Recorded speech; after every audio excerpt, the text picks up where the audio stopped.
بسم الله الرحمن الرحيم الحمد لله رب العالمين اللهم صل على سيدنا محمد الفاتح لما أغلق والخاتم لما سبق ناصر الحق بالحق والهادي إلى صراطك المستقيم وعلى آله حق قدره ومقداره العظيم.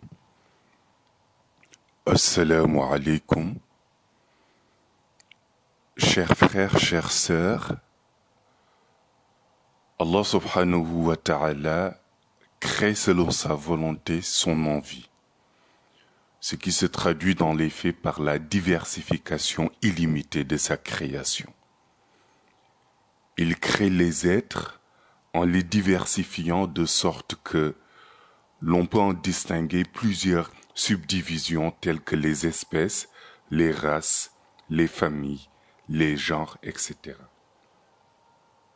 Mais aussi, il crée en diversifiant les individus au sein d'un même groupe, d'une même espèce, d'où le phénomène de la singularité qui caractérise chaque individu. Malgré la grande diversité dans sa création, rien n'échappe à son contrôle.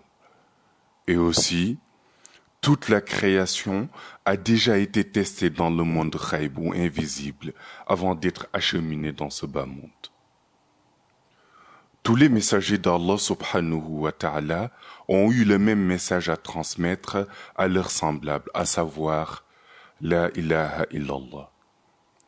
Dans le Coran, Allah subhanahu wa ta'ala exhorte même les croyants à connaître la signification cachée de la ilaha illallah.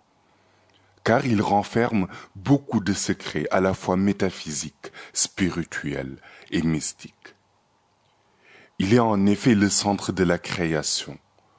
Tout ce qu'Allah subhanahu wa ta'ala a créé l'a été à partir de la ilaha illallah qu'il utilise aussi pour les définir. À partir de la ilaha illallah, Allah subhanahu wa ta'ala créa 5 matières différentes sous forme de boules de lumière qu'il projeta par la suite devant lui. La première, Allah subhanahu wa ta'ala en fit de l'eau sous la forme d'une boule de lumière qu'il plaça devant lui. La deuxième, il en fit de l'air. La troisième boule de lumière, de la terre. La quatrième, du feu. Enfin, la cinquième boule de lumière représentera ce que nous appelons aujourd'hui le monde zahir ou visible et le monde batin ou caché. Lorsque Allah subhanahu wa ta'ala a créé ces 5 boules, il les laissa pendant des millions d'années dans le monde ghaib ou monde invisible. Pendant ce temps, chacune des 5 boules s'est mise à pratiquer le zikr d'un des 5 noms d'Allah subhanahu wa ta'ala, Kaf, Ha, Ya, Ayn et Sad.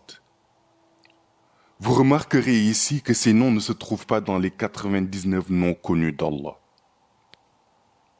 C'est ainsi que la première boule constituée de la matière eau s'est mise à pratiquer le zikr du nom d'Allah, Kaf.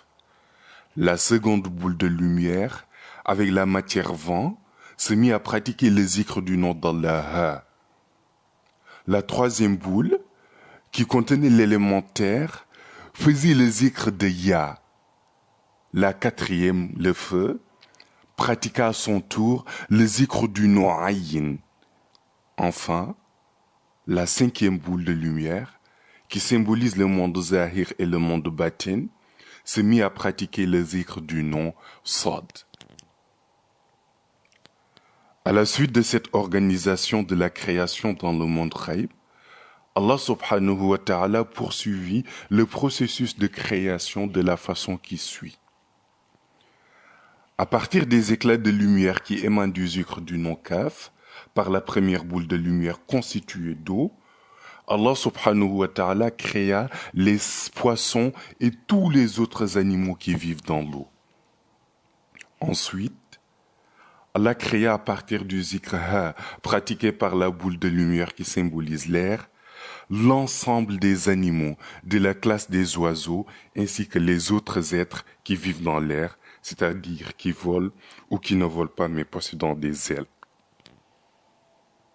De même, avec le zikr de son nom Ya, pratiqué par la troisième boule de lumière avec la matière terre, Allah subhanahu wa ta'ala créa tous les autres êtres qui vivent dans la terre, tels que les fourmis, les termites, ainsi que toutes les autres créatures qui vivent dans la terre sans y rencontrer la moindre difficulté pour se déplacer, pour respirer, se nourrir, se reproduire, etc. De la boule de lumière qui symbolise le feu et qui pratiquait le zikr du nom Ayin, Allah subhanahu wa ta'ala créa l'ensemble des êtres vivants appartenant au règne végétal, c'est-à-dire les arbres, les herbes ainsi que les algues. Ces végétaux sont en réalité créés à partir des éclats de lumière qui émanaient du zikr du nom Ayin. Enfin, Allah subhanahu wa ta'ala utilisa la cinquième boule de lumière qui pratiquait le zikr de son nom Sad pour créer à partir des éclats de lumière qui émanaient de ces zikrs l'essence mystique des âmes, des hommes ainsi que l'essence mystique des âmes des djinns. Après avoir créé le monde shahada dans lequel nous vivons, Allah subhanahu wa ta'ala décentralisa la boule de lumière représentant l'eau pour la placer dans le monde shahada et créa à partir d'elle les océans, les mers, les fleuves, les lacs et les étangs. Il peupla ensuite ces milieux aquatiques par les poissons et les autres êtres aquatiques précédemment créés à partir des éclats de lumière émis lors du zikr du nom Kaf, pratiqué par cette première boule de lumière. La seconde boule, qui symbolisait l'air pratiquant le zikr de Ha, est à son tour transposée par Allah subhanahu wa ta'ala dans le monde shahada, pour représenter l'air qui remplit l'atmosphère ainsi que tous les espaces sur Terre, avec en son sein l'ensemble des gaz qui le constituent et qui permettent aux êtres vivants de l'utiliser pour respirer et pour se déplacer pour certains, tels que les oiseaux et les autres volatiles. Allah plaça également la troisième boule de lumière qui symbolisait la terre et qui pratiquait le zikr Ya dans le monde shahada. Celle-ci deviendra la terre sur laquelle vivent les êtres. Il y installa une peuplade d'êtres vivants créés à partir du zikr de son nom Ya, tels que les fourmis, les vers de terre, les termites, ainsi que les innombrables types d'êtres vivants qui vivent dans la terre. Allah fit de même avec la quatrième boule de lumière qui symbolise le feu, qu'il plaça dans le monde shahada à partir du zikr du nom Ayin. Allah subhanahu wa ta'ala créa les végétaux et associa leur essence mystique à celui du feu. Ce qui explique la grande attraction que les végétaux exercent sur le feu, faisant que, dès qu'il est allumé en brousse ou en forêt ou dans un environnement peuplé de végétaux, il est très difficile d'arrêter sa propagation parce qu'il agit sur les végétaux comme un aimant sur de la limaille de fer. Ce phénomène s'explique en effet par le fait que les végétaux sont originaires des éclats de lumière issus du zikr pratiqué par la boule de lumière créée par Allah subhanahu wa ta'ala et qui symbolisait le feu. Enfin, la dernière boule de lumière qui faisait le zikr du nom d'Allah Sad, d'où sortir les essences mystiques des âmes des hommes et de ceux des djinns, Allah subhanahu wa ta'ala utilisa ces deux essences mystiques pour séparer le monde shahada zahir ou visible, où vivent les hommes, et le monde batin invisible, où vivent les djinns. Pour montrer comment il a organisé la création, Allah subhanahu wa ta'ala combinant l'espace intermédiaire qui pratiquait les zikr Sad avec le terme Bismillahir Rahmanir Rahim. Ainsi, dans la sourate 19, Maryam, Allah subhanahu wa ta'ala dit Bismillahir Rahmanir Rahim.